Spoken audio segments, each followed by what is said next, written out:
Hello dear students, आज हम maths worksheet number 3 solve करेंगे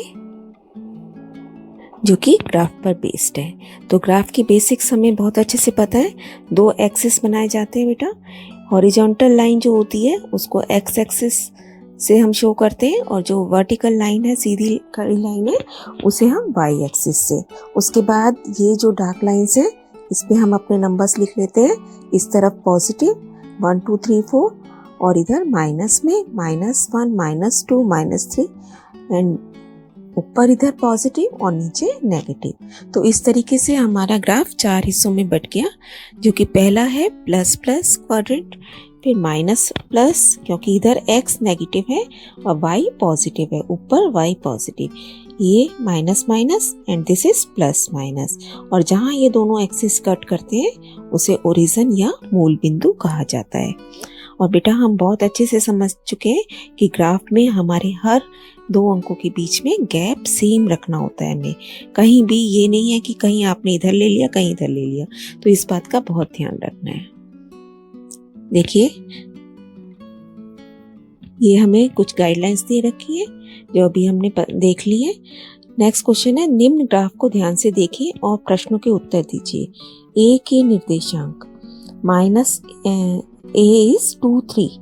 यहाँ आप ए अपने आप शो करेंगे 2 3 2 3 का मतलब है कि पहले आप हमेशा एक्स एक्सिस पे अपना पॉइंट देखेंगे।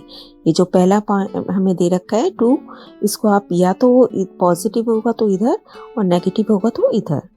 यहाँ फिक्स करने के बाद एक्स एक्सिस पे पॉइंट, उसके बाद आप सेकंड वैल्यू देखेंगे कि वाई क्या दिया हुआ है। वाई भी या तो पॉजिटिव होगा या नेगेटिव होगा, तो उसके अकॉर्डिंगली हम या तो ऊपर जाएंगे या नीचे। तो देखते हैं ये क्वेश्चन 2 3 2 मतलब बेटा आप इधर जाएंगे, यहाँ आ गए आप, देखिए इधर। उसके बाद 3 भी पॉजिटिव है, तो यहाँ से आप काउंट करना शुरू करेंगे 1 2 3। तो फाइनली आप यहाँ पहुँच गए। इस पॉइंट को आपने मार्क करना है और ब्रैकेट में आपने इसका वैल्यू रख दी 2 3 और इसका नाम भी है यहाँ पे, तो हम यहाँ नाम भी लिख सकते हैं ए। सेकंड है -3 एंड 0। तो अगेन आप पहले इस लाइन पे ही चेक करोगे, माइनस है तो आप अब की बार इस साइड आ गए, तो -3 आपको मिल गया यहाँ पे। ये देखिए ये -3। उसके बाद आप y देखोगे 0, तो 0 का मतलब है आपको कहीं नहीं जाना, ना ऊपर जाना ना नीचे जाना, यहीं पे रुके रहना है। तो इसी पॉइंट को आप डार्क कर देंगे और इसका नाम लिख देते हैं हम, इसका सीधा नाम ही लिख देते हैं D. This is D. Next है -1 2 से प्रदर्शित बिंदु F। -1 बेटा -1 आप इधर आ गए, देखिए -1 इधर आ गए और 2 उसके बाद आपको ऊपर जाना है क्योंकि पॉजिटिव है। तो ये पॉइंट हमारा रिक्वायर्ड पॉइंट बन गया F। This is F। Next 3 3 positive है और -3 नीचे आ गए आप, तो दिस पॉइंट इज G। ठीक है। नेक्स्ट बिंदु 3 -1 -5 0 3 4.5 एंड -1 6 को -2.5 -1.5 ग्राफ पर दर्शाइए। ये को नहीं होना चाहिए यहाँ पे, ये सारे पॉइंट्स आपको ग्राफ पर दिखाने हैं। तो 3 -1 अभी हमने सीखा है बेटा, 3 आप यहाँ जाएंगे फिर -1 नीचे आ गए, ये पॉइंट बन गया। आप ए लिख देंगे यहाँ पे सीधा। बी -5 0, -5 का मतलब दिस पॉइंट एंड 0 मतलब आपको ऊपर नीचे कहीं नहीं जाना, this is your B point. बाकी पॉइंट्स आप अपने आप बनाएंगे ग्राफ पर। नेक्स्ट हम सीखेंगे, एक रैखिक समीकरण के अपरिमित रूप से अनेक हल होते हैं। Infinite solution to a linear equation. तो लीनियर इक्वेशन या रैखिक समीकरण हम किसे कहते हैं बेटा, जहाँ चरों की घात 1 होती है और जहाँ x को अलग अलग मान देकर हम y के संगत मान प्राप्त कर सकते हैं। अब की बार हम 2 चरों में रैखिक समीकरणों को सॉल्व करना सीखेंगे। देखिए पहले अभी हम करते थे 3x + 5 = 0। ये कैसा है, इसमें सिर्फ एक चर है ठीक है बेटा। लेकिन अब हम सीखने जा रहे हैं दो चरों के साथ। जैसे हमारे पास इक्वेशन होगी 3x + 5y = 6 सपोज। तो यहाँ पे चर कौन सा है, एक तो x है और एक y है ना। और क्योंकि ये रैखिक है, लीनियर है, तो इनकी पावर हमेशा क्या रहेगी, 1 रहेगी। और चरों की, वेरिएबल्स की संख्या कितनी हो गई, 2। तो ये क्वेश्चन अब हम इस तरीके के सॉल्व करना सीखेंगे। तो बेटा ये इसकी स्टैंडर्ड फॉर्म है जहाँ a b c वास्तविक संख्याएं होती हैं, रियल नंबर्स। a और b शून्य नहीं है, क्योंकि अगर ये दोनों नंबर शून्य हो गए, 0 हो गए x और y के साथ वाले, तो इक्वेशन ही हट जाएगी ना, खत्म हो जाएगी इक्वेशन। तो इसलिए ये दोनों नंबर 0 नहीं होने चाहिए। तो स्टैंडर्ड फॉर्म इसकी क्या होती है, ax + by = c। बहुत क्लियरली आप इसे अंडरस्टैंड करेंगे और नोट करेंगे। यहाँ दो चर हैं x और y, जैसा अभी हमने ऊपर समझा ही है ना। a और b दोनों गुणांक कहलाते हैं। a और b जैसे यहाँ 3 गुणांक है x का और 5 y का गुणांक है, कोएफिशिएंट है ना। तो ये इसके गुणांक हैं। और ये जो कांस्टेंट नंबर है जिसके साथ ना x होता है ना y होता है, ये अचर कहलाता है और या कांस्टेंट कहलाता है बेटा। इंग्लिश में हम इसे कांस्टेंट कहते हैं। तो this is the standard form of linear equation.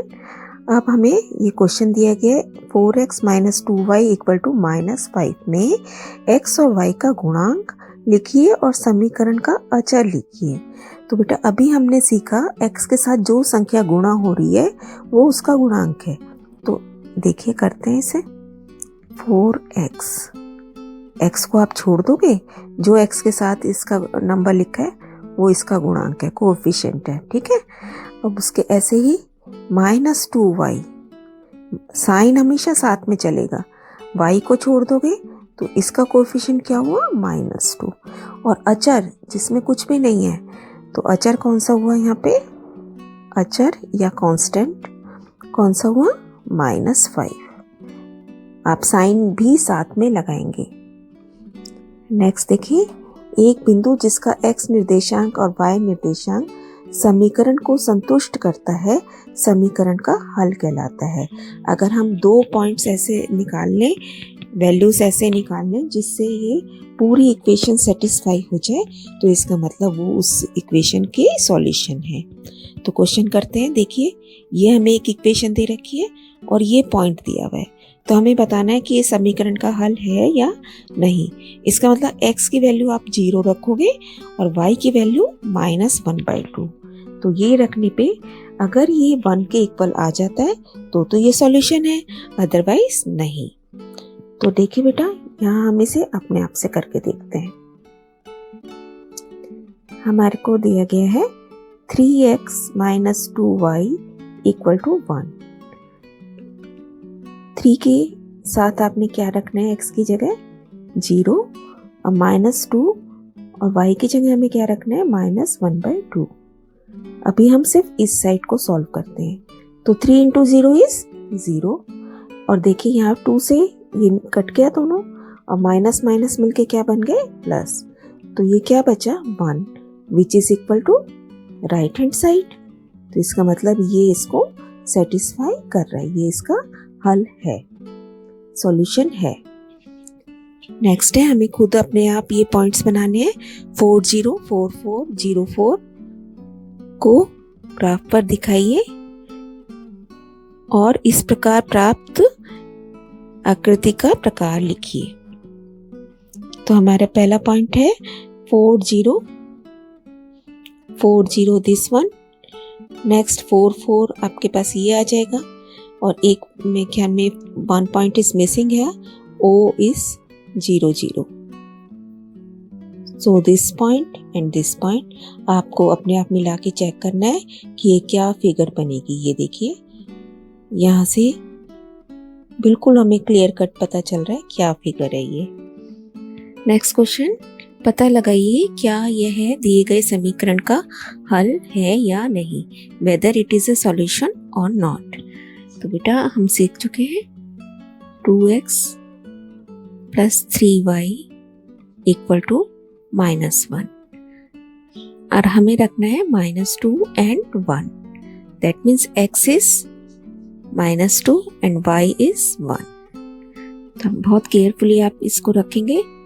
2 into -2 bracket में हमेशा +3 into 1. अब हम सिर्फ लेफ्ट हैंड साइड सॉल्व कर रहे हैं.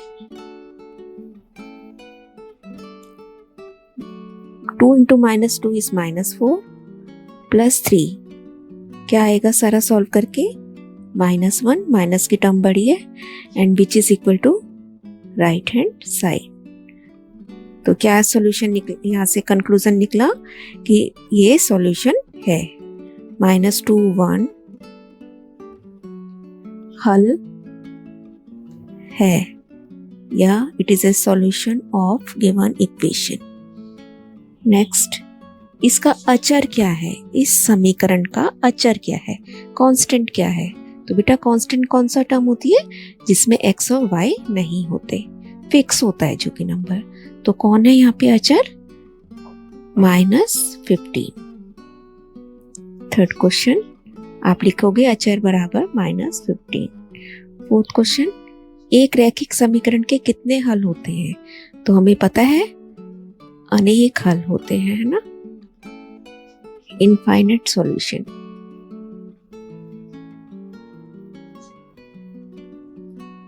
नेक्स्ट, वेरी इंपॉर्टेंट, हम ग्राफ अलग से भी बनाना सीख चुके हैं. दिए गए समीकरण के 3 हल निकालिए, उन्हें ग्राफ पर दिखाइए और उनका मिलान कर सीधी रेखा प्राप्त कीजिए. हमेशा लीनियर इक्वेशन का ग्राफ सीधी रेखा बनता है, ये आपको ध्यान रखना है. और 3 हल हमें निकालने को बोला है, अदरवाइज इसके कितने हल होते हैं? इनफाइनाइट सॉल्यूशन, हम कितने भी निकाल सकते हैं. तो सबसे पहले आपको क्या करना है बेटा, इक्वेशन हमने यहाँ लिख ली, उसके बाद एक टेबल बनाएंगे. आप ऐसे बहुत नीटली काम करना है, पूरे नंबर आपको इसमें मिलते हैं. इधर लिख दिया आपने x और इधर लिख दिया y. अब हम एक को वैल्यू देते जाएंगे किसी भी और दूसरे की हमें ऑटोमेटिकली मिलती जाएगी. तो ऐसे केस में हमने सीख रखा है, first of all put x equal to 0. यहाँ रफ वर्क में करेंगे आप सारा काम. x इक्वल टू 0, जब आपने x को 0 रख दिया तो ये जो इक्वेशन थी इसमें से जो भी x है वो पूरा का पूरा हट गया यहाँ से, है ना. तो हमारे पास क्या रह गया? खाली 4y equal to 10. That means y is equal to 10/4. और जब इसको आप 10 को 4 से भाग करोगे आपके पास आ जाएगा 2.5. तो यहाँ रखा हमने 0, y आ गया हमारा 2.5. सेकंड देखिए, यहाँ आप इसको बंद कर दीजिए, y रखो अब की बार 0. y 0 रखा तो ये सेकंड आपका है 4y, ये पूरा इक्वेशन में से हट गया. हमारे पास रह गया 2x equal to 10. That means x is equal to 10/2 which is equal to 5. अगर मैं y को 0 रखती हूँ तो x हमारे पास 5 आ गया. अब हमारे 2 सॉल्यूशन आपने हमेशा ऐसे लेने हैं, है ना. उसके बाद आप कुछ भी रखो वैल्यू. सपोज x को इक्वल टू हमने 1 रखा, x equal to 1. That means 2 into 1, x की जगह आपने 1 रखना है, प्लस 4y इक्वल टू 10. ये कितना बन गया? 2 को इधर जाके माइनस करोगे तो आपके पास आ गया 4y is equal to 8. That means y is equal to 8/4 which is equal to 2. यानी कि अगर x को 1 रखा जाए तो y विल बी 2. ओके, बहुत ध्यान से आपने कैलकुलेशन करनी है. जरा सा भी आपका एक थोड़ी सी लापरवाही, आपका क्वेश्चन पूरा गलत हो सकता है बेटा. अब हमारा नेक्स्ट काम है कि हमें ये पॉइंट्स को प्लॉट करना है ग्राफ पे. देखिए ये टेबल हमने बना ली है जो अभी हमने सॉल्व की थी. उसके बाद ग्राफ आपके लेना है, उसके ऊपर सारा बेसिक काम जो हम करते हैं, एक्सिस ड्रॉ करने हैं. ये x पॉजिटिव x नेगेटिव, फिर एक वर्टिकल लाइन y एक्सिस के लिए, y पॉजिटिव y नेगेटिव, बीच में 0 लिखते हैं. और फिर हर डार्क लाइन पे आपने नंबरिंग करनी है, इधर प्लस इधर माइनस. ये हम सब सीख चुके हैं. अब फर्स्ट पॉइंट हमें ड्रॉ करना है 0 2.5. तो 0 मतलब आप यहीं स्टे कर जाओगे और फिर 2.5 ऊपर जाना है. 2.5 प्लस का है ना, 2 और 3 के बीच में 2.5, सो दिस इज 2.5 है ना। तो इस पॉइंट को आप मार्क करेंगे, ये देखिए इसको हमने मार्क कर लिया 2.5 और यहाँ इसको लिख दिया 0 2.5। Next point is 5 0। तो पहले आप इधर जाएंगे, इस तरफ आपने चला तो ये 5 पे आ गए, अब 0, इसका मतलब अब आपको और कहीं नहीं जाना, यहीं पे ये पॉइंट बन गया 5 0। एक पॉइंट और है हमारे पास 1 2, 1 and 2, ये हो गया, इसको मार्क किया और इसके बराबर में लिख दिया। उसके बाद हमारा काम होता है कि हमें स्केल को लेकर सीधा इन पॉइंट्स को मिलाते हुए लाइन ड्रॉ करनी होती है ना बेटा। तो आप यहाँ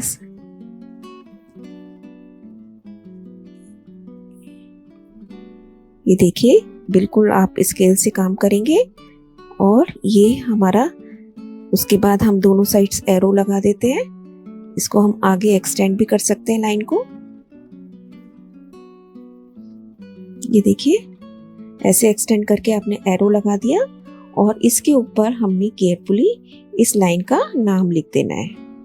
this is 2x plus 4y equal to 10। कौन सी इक्वेशन का ग्राफ है ये? 2x plus 4y equal to 10। और यहाँ हमारा ये ग्राफ का काम फिनिश होता है। बहुत केयरफुली आपने समझना है, इंटरेस्टिंग काम है, इजी है, तो be careful and keep on learning beta, stay blessed।